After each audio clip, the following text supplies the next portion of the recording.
mission statement is Tejus Home protects, nurtures and empowers abused pregnant teenagers, teen mums and their babies. We're talking about girls aged 13 to 17 who come to us generally at about 5 or 6 months pregnant due to sexual abuse.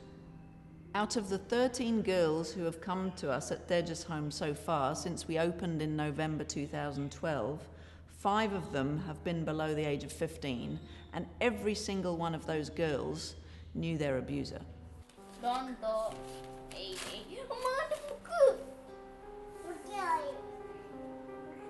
We've known Gayatri since she was 8 years old, when she was in one of our children's homes.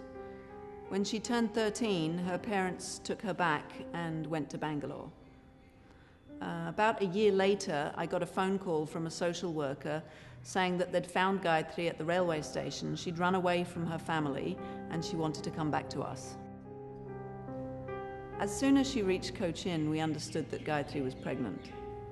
Her parents had forced her into a child marriage with a man of 28. And so at the age of 13, she was abused and became pregnant. I was also pregnant at that time with my second child. So to see Gayatri in that situation, just a little girl, was heartbreaking.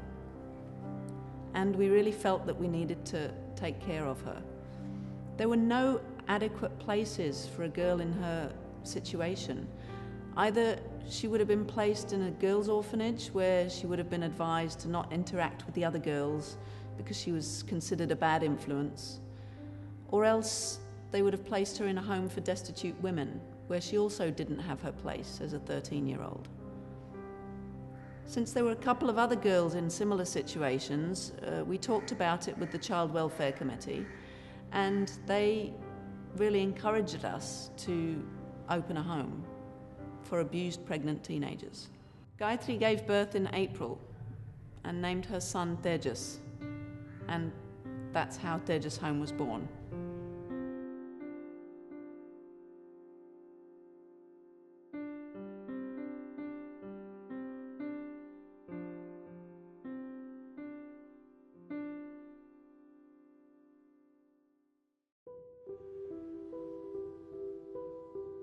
When we started this initially, there was a lot of objection considering their age.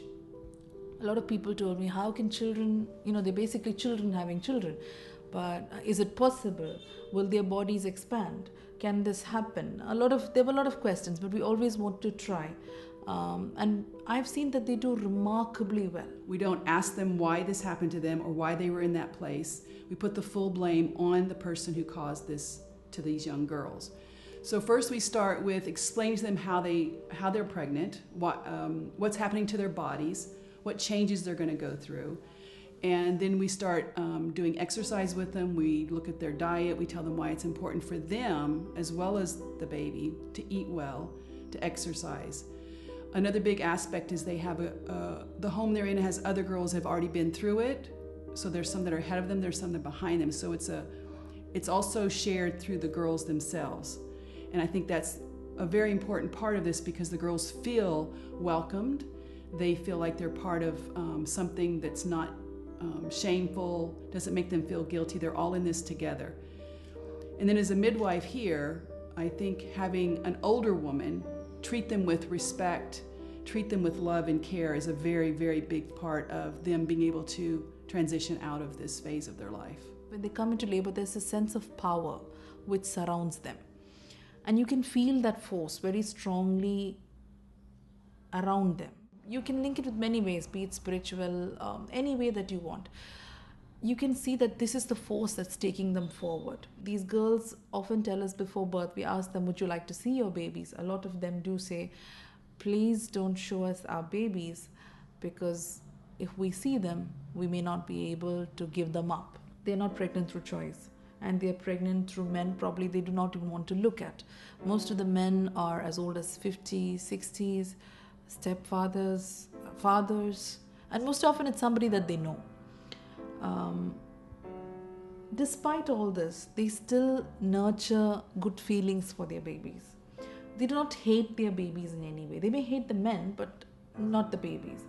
How I've understood this very clearly is, I think it was in my second week visit with these girls, and I saw both these girls who had babies sleep with little dolls next to them, and they're kind of imagining that that's their babies, though they have given up these children.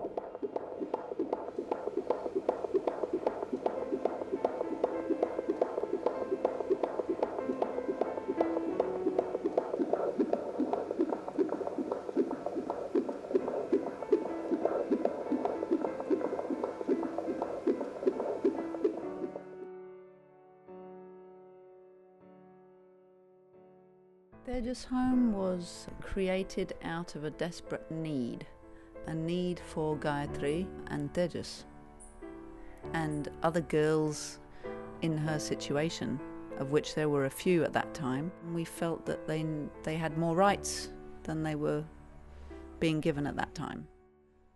We have the legal aspects to take care of, the medical aspects, the education, the choices, the trauma, the families, the society, everybody, everybody's judgments, and it's a lot to deal with.